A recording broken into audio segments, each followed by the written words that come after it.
UP trade show 2025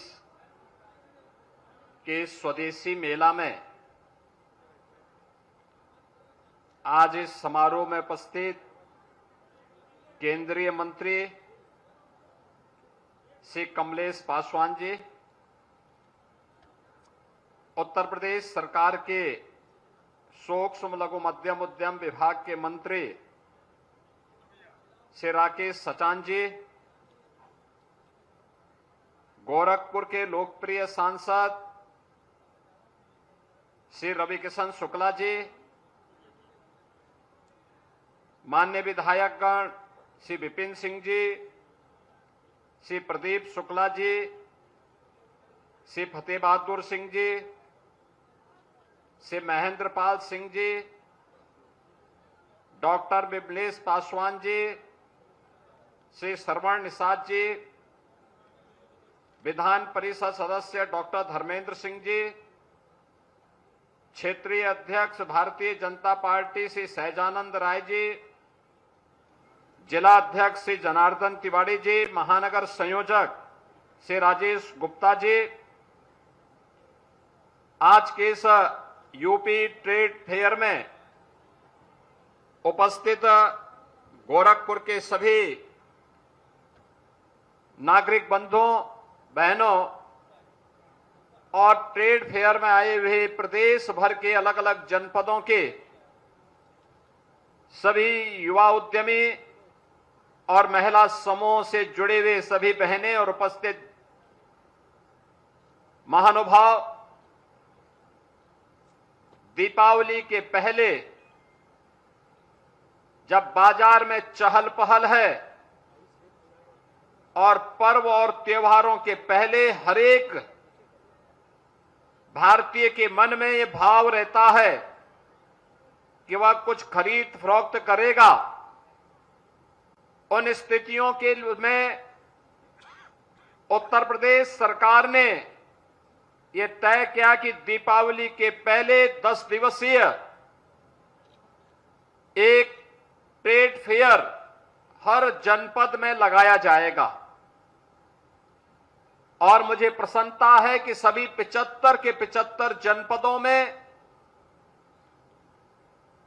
स्वदेशी उत्पादों का trade fair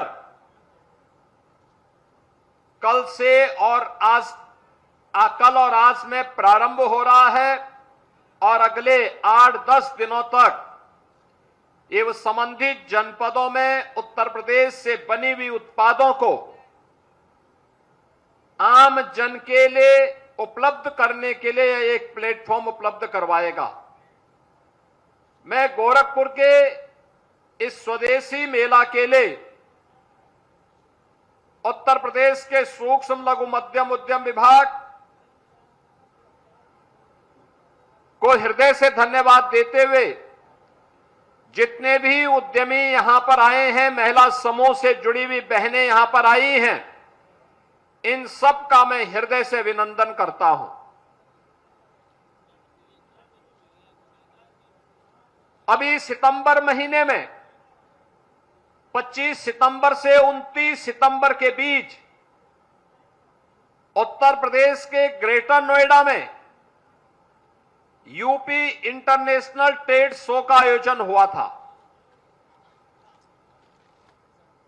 UP international trade show Uttar Pradesh के अंदर बने हुए उत्पादों को एक प्लेटफॉर्म प्राप्त हुआ है, जहां पर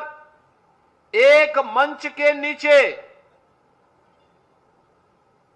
एक छत के नीचे विदेश से आने वाले लोगों के द्वारा यहां के उत्पाद को खरीदा जाता है, उसके ऑर्डर दिए जाते हैं और बड़े पैमाने पर उत्तर प्रदेश के उद्यमी और व्यापारियों के द्वारा बनाए गए उत्पाद आज दुनिया के मार्केट में पहुंच रहे हैं। मुझे बताते हुए प्रसन्नता है कि इस बार के ट्रेड फेयर में उत्तर प्रदेश के अंदर कि 2250 से अधिक हमारे उद्यमियों ने अपने प्रोडक्ट को वहां पर शोकेसिंग किया था। 500 से अधिक फॉरेन बायर्स वहां उपस्थित हुए थे और उनकी जो बिक्री हुई थी, जो यहां के उद्यमी थे, 5 दिन के ट्रेड फेयर में 11,200 करोड़ रुपए से अधिक का सामान उनका बिका है वहां पर। आप अनुमान करिए 11,200 करोड़। ये आज एक नए उत्तर प्रदेश की वह तस्वीर है जो उत्तर प्रदेश को आज बीमारू से एक नया उद्यम प्रदेश के रूप में प्रस्तुत कर रहा है। ये उद्यम का मतलब उद्योग लगेंगे तो नौजवानों को रोजगार भी मिलेगा, उद्यम लगेंगे तो उसके लिए कनेक्टिविटी होगी, तो विकास उस मार्ग से केवल उद्योग जगत से जुड़े हुए लोग नहीं जाएंगे, आम जन भी जाएगा, हर एक व्यक्ति को सुविधा प्राप्त होगी। उद्यम लगेंगे तो उनके साथ तकनीक भी आएगी, उस तकनीक के लिए स्थानीय स्तर पर सर्विस सेंटर भी स्थापित होंगे, लोगों को अपने आप को प्रस्तुत करने का एक अवसर भी प्राप्त होगा। और यही कुछ तो आज उत्तर प्रदेश के अंदर प्रधानमंत्री मोदी जी के मार्गदर्शन में पिछले 8.5 वर्ष के अंदर यही प्रगति आज उत्तर प्रदेश को बीमारू राज्य से उठा करके देश की अर्थव्यवस्था के रूप में, ग्रोथ इंजन के रूप में प्रस्तुत होने वाले उत्तर प्रदेश की हम सबको देखने को मिल रही है। आप अनुमान करिए 2017 के पहले उत्तर प्रदेश में उद्यम लगाना एक सपना था। जो उद्योग पहले से थे या जिन व्यापारियों के द्वारा यहां व्यापार किया जाता था, उनकी मजबूरी हो गई थी, अन्यथा जो अराजकता थी उस अराजकता में लोग उत्तर प्रदेश से भागने की फिराक में ज्यादा रहते थे। लेकिन उत्तर प्रदेश में सुरक्षा का वातावरण जो दिया गया, प्रदेश सरकार की जीरो टॉलरेंस की नीति के तहत जो कार्यक्रम आगे बढ़े,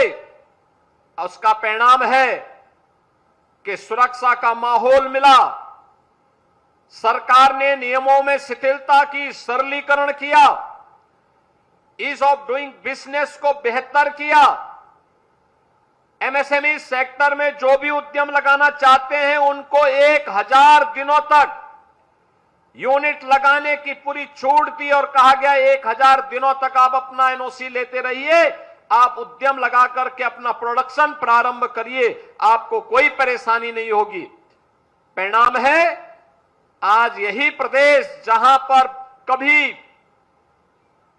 जो पहले एमएसएमई का एक क्लस्टर माना जाता था, वह उत्तर प्रदेश में धीरे धीरे करके ये बंदी के कगार पर जा चुका था। आज उस उत्तर प्रदेश में फिर से 96 लाख एमएसएमई यूनिट यानी छोटे छोटे लघु, सूक्ष्म और मध्यम उद्यम 96 लाख की संख्या में फिर से पुनर्जीवित हुए और 2 करोड़ से अधिक लोगों को इसमें सीधे सीधे नौकरी और रोजगार की गारंटी प्राप्त हुई। आप अनुमान करिए कृषि के बाद सर्वाधिक रोजगार सृजन करने वाला कोई सेक्टर उत्तर प्रदेश के अंदर है तो वह सूक्ष्म लघु मध्यम उद्यम का एक क्षेत्र है, जिसने बड़े पैमाने पर रोजगार दिया। और ये केवल रोजगार आज का नहीं, संकट के समय का रोजगार है। कोरोना में जब 40 लाख से अधिक कामगार और श्रमिक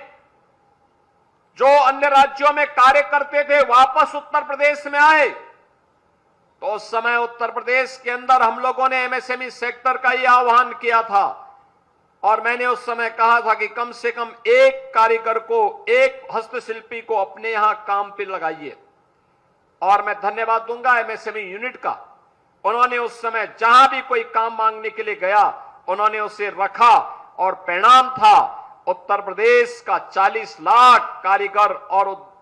जो भी नौजवान था वह उत्तर प्रदेश के अंदर ही काम पाने में उसे सफलता प्राप्त हुई। आत्मनिर्भरता यहां से शुरू होती है। आत्मनिर्भरता हर एक क्षेत्र में आज उत्तर प्रदेश उसका एक मॉडल बनता जा रहा है। उत्तर प्रदेश ने पिछले 8.5 वर्ष के अंदर न केवल कानून व्यवस्था के क्षेत्र में बल्कि आधुनिक इंफ्रास्ट्रक्चर के लिए highway, railway, metro, inland waterway, air connectivity, इन सब में भी एक लंबी छलांग लगाई है, एक लंबी छलांग लगाई है। और लगातार आप अनुमान करिए 2017 के पहले